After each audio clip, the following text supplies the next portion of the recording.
Hi, my name is Antonio. I'm with the Hi. Nocturnal. Hi, nice to meet you. Yeah, So I first wanted to say that the film was great. Can you tell us a little bit how you came up with the project? sure. I feel like the premise of the idea, this sense of a kid moving into a new neighborhood they've never been in before, Mhm. and driving past a graveyard and saying something like that's where they put me in the ground. That idea had been with me for the longest time because as a kid, I was really into the paranormal and reincarnation, and I suppose I've always been a storyteller. So that had been knocking around for years and years and years. And then I just finally sat down and let the story lead me, and the screenplay followed very quickly. Um, and then I guess then I developed it much more through Laura's character after that. But I think for me, it's just always been very rooted in the idea of a kid who's a little bit precocious, and that whole knowing and not knowing, and the question mark over that, and how much damage that can do in the right situation. Right. Now, if I'm not mistaken, this is your directorial debut. What was it like taking on that role? And in addition to that, what are some of the benefits of being a writer director? Um, Interesting. I mean, I always probably wanted to take control of the storytelling at the right time. Okay. So I worked in lots of different forms. I've been a performer myself. I've done theater, and so I think I'm quite eclectic anyway in the way that I tell stories and make work. So I never thought of myself solely as a writer. Having said that, having done so much from that perspective, I tend to write something with my writer's hat on in the first instance, and then completely change that hat and come at it again and then start doing passes at the idea visually and as a director. And that really works for me. And I think as the writer and the director, you just know your material inside out.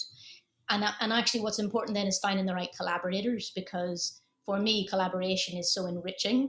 And so just constantly being challenged and interrogated by other creatives.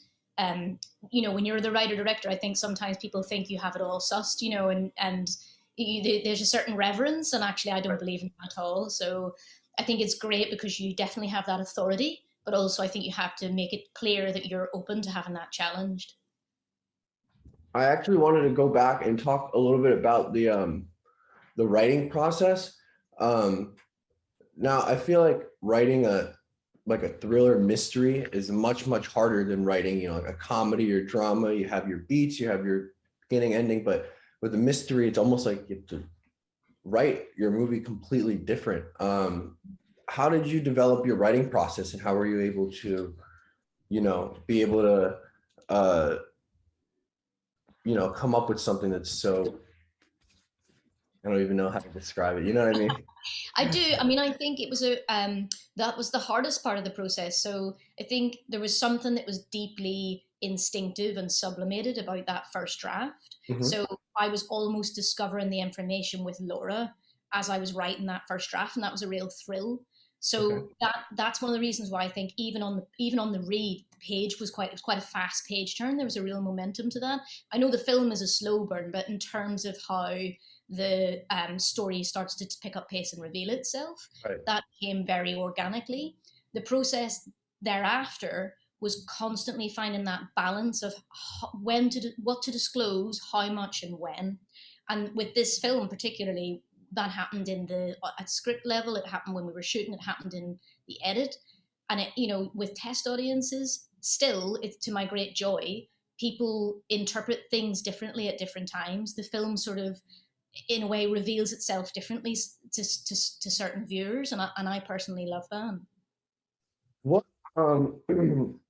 some of the themes in the film, like you have like a lot of like loss and grief, and a lot of with a lot of horror movies, um these themes or the things that the directors or writers are writing about are very personal fears of their own. So I was wondering, is there any part of the film that you wrote that is actually like a real fear of yours or something that's like very relatable to you? Absolutely. I mean, I think sometimes I'm sort of quite reluctant to use genre terms per se, but I think there's an existential horror that is fundamental to grief. As you know, as human beings, we ask ourselves questions like, are they really gone? Like, what is this feeling? What is the cost of love? I think those are just, it's almost a cliche to say it, but those are things that we can all understand and relate to. And I think for me, on a personal level, I am a rational person, but we don't have all the answers, and I live in the world in an open way, and I come from a cultural background where certain truths can coexist, and who are we to tell people that one truth or another is the one? And so that's something that I really search for, and certainly how that correlates to love and legacy and joy. Actually, I know the film does deal with grief, but there is also inherent in that the celebration of love and the strength of that, and family and bonds and all of those things. Right. Yeah, I did notice there was a lot of uh there's a lot of like comparisons that it shows with like her relationship with each different person that she has through the movie, whether it's her husband or her son, or it shows like, yeah, I definitely did see that. I wanted to also know what were some of the inspirations you had behind the film? Artistic or filmic? Both. Both. So I think artistically, I loved, it's very much imbued with a sense of the uncanny and negative space, and I was very influenced by visual culture. There's an Irish photographer called Willie Doherty. There's a portraiture artist called Loretta Lux. There's a novelist called Elizabeth Bowen who sort of writes a lot about sort of properties and areas that feel haunted. And then in terms of films, my taste in film is very much films that don't tell you what to think. So Picnic at Hanging Rock, Cache, Todd Haynes is Safe. These are all films that I think really invite you to sit in a space. And they say life is not tidy and neat. So I didn't realize it obviously until after and sort of reflecting on the film. But of course, the things that you love all go into and sublimate into the work that you make. So I definitely think that sort of ilk of film definitely informed my approach. Wow, okay. And with that, I guess, how do I'm trying to transition to my next question. The um, the score of the film, the music, I thought it was great. It sets um, the atmosphere like perfectly from the beginning of the film. It helps you know exactly what you're getting into. Um, what was the process of getting that music onto film? Did you already have sort of like a sort of like vibe that you wanted already before you were going in, or did you have Yeah, to work with the composer? a bit of both. I mean, I definitely knew the feeling that I wanted, and I absolutely adored working with Adam, our composer. He's, Mhm. he's a real genius. There are also Yeah. tracks in there that I had been sitting on and knew were right for certain moments in the film. But what Adam did, I think, was just infuse it with like such a sort of soul, and like there's something very again, it just feels like these words don't do enough for what he created, but they're just, it feels haunted, it feels fraught and at times uncanny and dense, and he just managed to transpose all of that into this really quite stunning composition. Awesome. Well, I have one last question for you.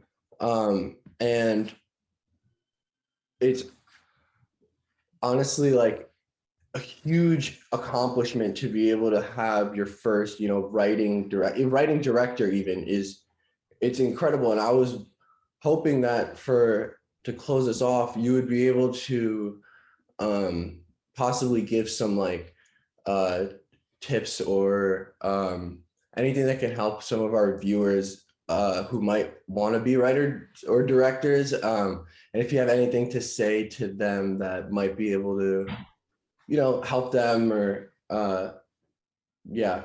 Sure. I mean, I can only speak from my own experience, but for me, I didn't necessarily set out to be a writer director in cinema. I think Okay. that I wanted to make work, and I felt passionately that I wanted to tell certain stories. Um, so for me, I find it hard to commit passionately to something unless I feel really compelled to do it. And there's a luxury in that as well, because of course, when you're starting out, you feel like you need to do everything. But I do think that trying to figure out why do you want to do it? Like, what do you want an audience to feel? And using that as a way to get up every morning. Uh, I, I find that very helpful, and it's not just something that comes overnight. I think it's something that you grow towards.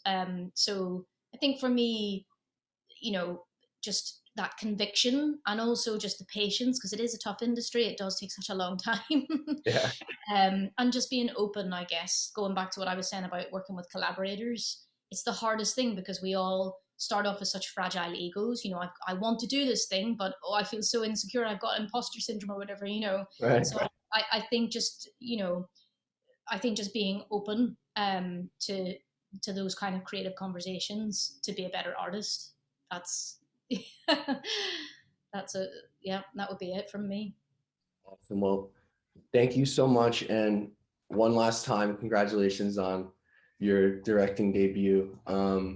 Have a great rest of your day, and thank you so much. My pleasure. Thank you. Lovely. Bye.